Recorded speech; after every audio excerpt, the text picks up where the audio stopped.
Chapter 13. Yesterday night, Khadija asked me to follow her to midwife. Her pregnancy is nearing 8 months.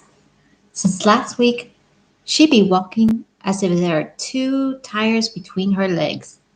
She also keep moaning when she is in the kitchen, keeping her voice down, thinking nobody hear it. But I hear it, and when I ask if all is okay with her baby, she say yes. But yesterday night, as she climbed the mat and folded herself near me, I start to sing for the baby. She shake her head, say, "Stop, Aduni. No singing for today, please." When I ask her why, because she didn't ever ask me to stop singing before, she say, "I am afraid, Aduni. I am afraid that maybe this baby is coming too early." Why? I ask when she talk about the baby coming down. "It is something not correct with the baby." "Yes," she say. "You think it or you know it?" I ask. She sort of frown, big her eyes. "I know it. This is my number 4 pregnant Aduni. I know when a baby wants to come out and when it wants to stay up. This one wants to come out. It need another 4 or 5 weeks before it is strong baby to come out. Not now. I must see midwife tomorrow morning. This baby is a boy baby. It cannot die." "How you know it is a boy?" I ask. "Someone look inside your stomach? Check it sure?" "I know it," she say. "When Morufu say he will not give my family food if this is not a boy child, I do something to make it sure." She lower her head, like she is sad somehow. "What I do is the shame, but I didn't have a choice. I cannot born another girl child Tuni. You know it.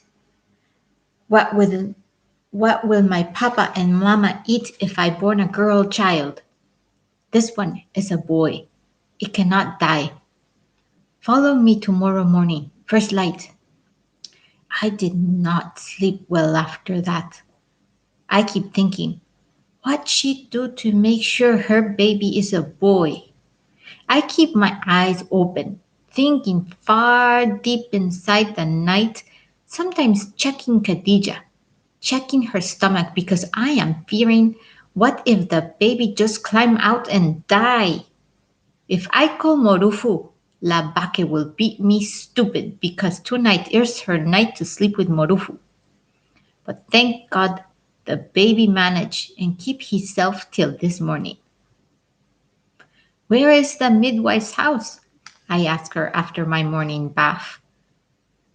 "Will you tell your husband that I am following you to midwife?" I am talking to whisper to her, even though we are in the room far from Morufu in Labake.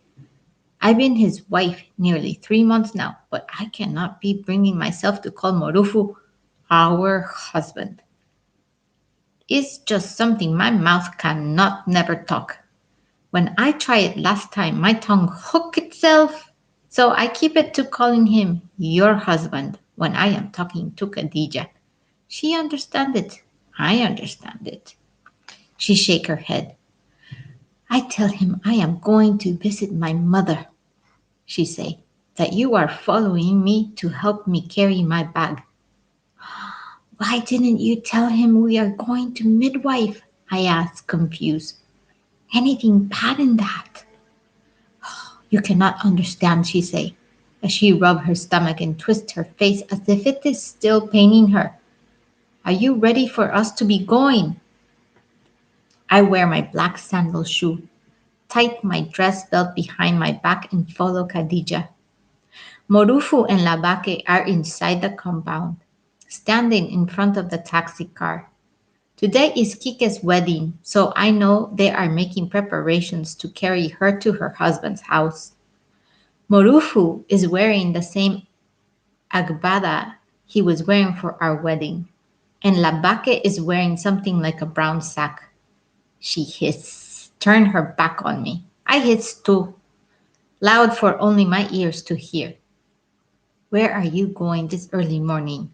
Morufu asked, hooking his agada sleeve on his shoulder. You are not following us to Kika's wedding. Oh, God forbid, Labake say. They cannot follow us. Today is my day to shine. No witch can spoil it for me.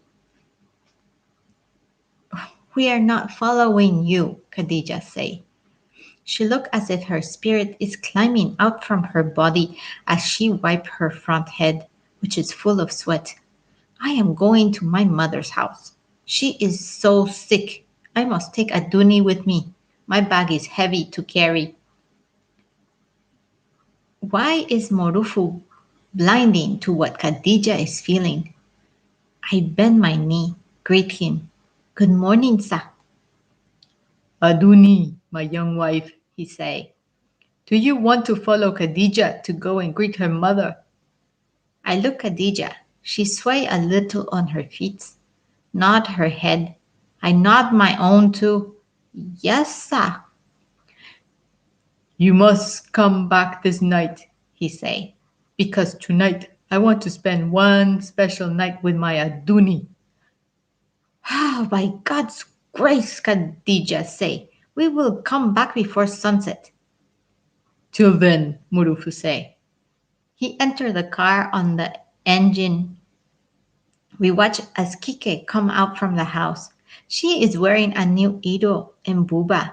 There is a flower on the neck area of the buba. It is nice looking. Maybe she styled it herself. There is a lace cloth on her head, on her gele. And it hang over her face, a curtain. She peeped from under the cloth, her eyes filling with hope under the black kajal under around her eyelids. Go well, I say to her when she reached my front. Go well, my tailor.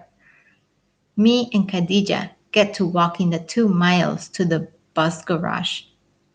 The bus garage is not a far distant, but Khadija be walking ever so slow, moaning and groaning, rubbing her tummy as if she about to born that baby right there on the road to the garage.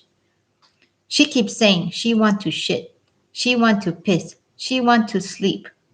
I am very fearing for her, but I hide my fear and tell her to keep walking, to don't stop, to don't piss or shit. The bus is not full, just market women's holding basket of bread, orange, beans, making preparations for selling morning food. We sit in the front seat, me near the driver. That is smelling of early morning spit and Khadija near the door. I hold her bag in my laps, keep my eyes on her, as if my eyes will hold the baby inside her stomach. When the driver is starting the bus and is leaving the garage, I ask Khadija how she feel now. Baby staying up? Still coming down, she say, as she rests her head on my shoulder, squeeze my hand. My eyes are closing. We are going to Kere village. Wake me when we reach. Before I can say, don't sleep, she closed her eyes and is starting to snore.